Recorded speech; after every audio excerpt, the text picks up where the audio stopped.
انسانوں سے محبت کرو، یہی اللہ سے محبت کا ایک پہلو ہے۔ رابطے بتا دیتے ہیں کہ دل میں کتنی قدر ہے، کہنے کو تو سب اپنے ہی ہوتے ہیں، جو اتر جائے دل سے پھر کیا ہیرا کیا خاک۔ موسم شے نہیں یہ محبت کیجئے، گر تو پھر صدا کیجئے۔ اس کی جیت سے ہوتی ہے خوشی مجھ کو، بس یہی جواب میرے پاس اپنی ہار کا تھا۔ جواب دینے میں کوئی زور نہیں لگتا، اصل طاقت چپ رہنے میں لگتی ہے۔ اگر آپ کچھ چاہتے ہیں جو آپ کے پاس کبھی نہیں تھا تو آپ کو کچھ کرنا ہوگا جو آپ نے کبھی نہیں کیا۔ ایک سمندر ایک دل، نہ جانے کتنے کچھ خاموشی سے سنبھال لیتے ہیں اپنے اندر۔ احساس میں ہوتی ہے تکلیف اکثر، اچھے ہوتے ہیں وہ لوگ جو کسی کی پرواہ نہیں کرتے۔ ہم کسی کو زبردستی اپنے لیے مفلس نہیں کر سکتے۔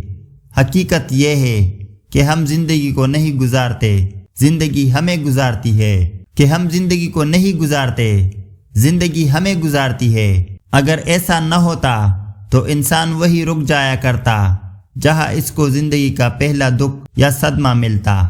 اپنے دل پر لگے زخموں کو نظر انداز مت کرو، بلکہ ان کو محسوس کرو، کیونکہ یہی وہ جگہ ہے جہاں سے تمہارے اندر روشنی داخل ہوتی ہے۔ لوگوں کی باتوں کو دل پر لینا چھوڑ دے، زندگی کا مقصد صرف رب کو راضی کرنا ہے۔ اپنا غم سوچ سمجھ کر بانٹے، اس دنیا میں ہمدرد کم اور سردرد زیادہ ہے۔ جو چیزیں ہمیں سب سے زیادہ عزیز ہوتی ہے وہی سب سے زیادہ تکلیف دیتی ہے۔ زندگی کی الجھنیں شرارتوں کو ختم کر دیتی ہے اور انسان سمجھتا ہے کہ وہ سمجھدار ہو گیا ہے۔ اے زندگی تیرا ہر رنگ نرالا ہے، کوئی لمحہ سفید تو کوئی کالا ہے۔ حشر کے دن تو تمہارا جسم ہی تمہارے خلاف بولے گا، پھر یہ وفاداری کس میں ڈھونڈ رہے ہو؟ ہماری خواہشیں ہماری قسمت کے آگے سر جھکا لیتی ہے، پر ہماری چاہنے والے نہ چاہنے سے کچھ نہیں ہوتا۔ سب لوگ ایک جیسے ناقدرے نہیں ہوتے، کسی ایک کی وجہ سے ہر نئی دستک کا راستہ بند نہیں کرنا چاہیے۔ کوشش کرے جس سے جتنا بھی جس حد تک بھی تعلق ہو، اس تعلق میں مخلص ضروری ہے، منافقت نہیں۔ ہو سکتا ہے بعض اوقات آپ کو شدید تکلیف پہنچے، مگر آپ کا ضمیر مطمئن ہوگا کہ آپ مخلص رہے ہیں۔ اندھیرا کتنی ہی گہرا اور مضبوط کیوں نہ ہو، روشنی کی ایک چھوٹی سی کرن سے ہار جاتا ہے، اپنی امید کی جگنوں کو زندہ رکھ کے۔ اگر آپ یہ سیکھ جائے کہ کیا اور کیسے نظر انداز کرنا ہے تو آپ کی زندگی خوبصورت بن جائے گی۔ اس زندگی میں کیا کسی پر یقین کرنا جس زندگی پر بھی یقین نہ ہو۔ سفر زندگی کا ہو یا بندگی کا، ارادے کی مضبوطی شرط ہے۔ دل اتنا مضبوط تو ہونا چاہیے کہ اداسی اگر بے بس بھی کر رہی ہو تو کسی کی توجہ نہ مانگی جائے۔ کسی کی معصوم ہنسی کے پیچھے درد کو محسوس تو کرو۔ سنا ہے ہنس ہنس کے لوگ خود کو سزا دیتے ہیں۔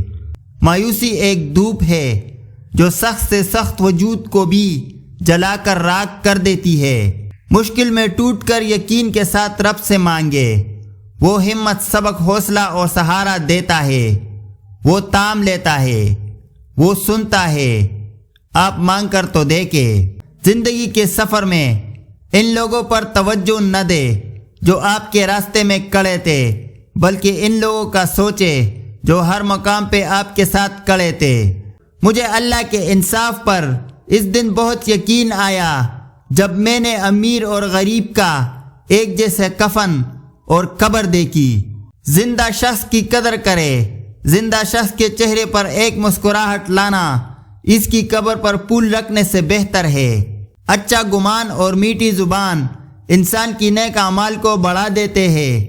عجیب ہے تیری دنیا کے لوگ یا رب، جتنی محبت دو اتنی ہی گرا ہوا سمجھتے ہیں۔ خدا نے آپ کو جو کچھ دیا ہے اس پر قناعت کیجئے اور غنیمت جانیے، کیا پتہ کل کو یہ بھی نہ ہو۔ کوئی چاہتا ہے کہ آپ اس کی زندگی میں رہے تو وہ خود آپ کو جگہ دے گا، لڑنے کی ضرورت نہیں ہے۔ دل سے بات کرنے میں اور دل رکھنے کے لیے بات کرنے میں بہت فرق ہوتا ہے۔ اس قدر خوب نیکیاں آئے جن کے حصے میں بیٹیاں آئے۔ جو لوگ دوسروں کی خوشی میں خوش ہوتے ہیں ان کی خوشیوں میں کبھی کمی نہیں آتی۔ کبھی کسی کو یہ مت کہو کہ تم مجھے یاد رکھنا، تم اگر یاد رکھنے کے قابل ہوئے تو یقیناً یاد رہ جاؤ گے۔ جس طرح شبنم کے قطرے سے مرجھائے ہوئے پودوں میں تازگی جان بڑھ جاتی ہے، اس طرح خوبصورت اور اچھے الفاظ مرجھائے ہوئے دلوں کی اداسی دور کرتے ہیں، انہی پر امید بناتے ہیں۔ بانٹنے سے خوشیاں اس طرح بڑھتی ہے جس طرح زمین میں بویا ہوا بیج پوری فصل بن جاتا ہے۔ ہم وہ سارے کام پہلے کر لینا چاہتے ہیں جو ہمارے نفس کو پسند ہو، اور وہ سارے کام زندگی کے آخری حصے کے لیے رکھ چھوڑ جاتے ہیں جو اللہ کو پسند ہے۔ اخلاق کے پھول تقسیم کرنے والوں کا دامن کبھی بھی خوشیوں سے خالی نہیں رہتا۔ رشتے کی پہلی شرط عزت ہوتی ہے۔ جو عزت نہیں دے سکتا، یقین مانے وہ رشتہ بھی نہیں نبھا سکتا۔ اگر انسان کے اندر کا احساس ہی مر جائے تو ٹوٹے ہوئے بکھرے رشتوں کی باریک کرچیاں اسے زخم دی جاتی ہے جو رشتی سانسوں تک رستے رہتے ہیں، اور پھر ان زخموں کا کوئی مداوع کرنے والا نہیں ہوتا۔ انسان مسافر ہے، دنیا دریا ہے اور آخرت کنارہ ہے۔ اگر تقوی کی کشتی میں سفر کرو گے تو بحفاظت کنارے جا لگو گے۔ سب سے بڑی غلطی جو زیادہ تر لوگ کرتے ہیں، آدھا سنتے ہیں، تھوڑا سمجھتے ہیں، زیادہ بتاتے ہیں۔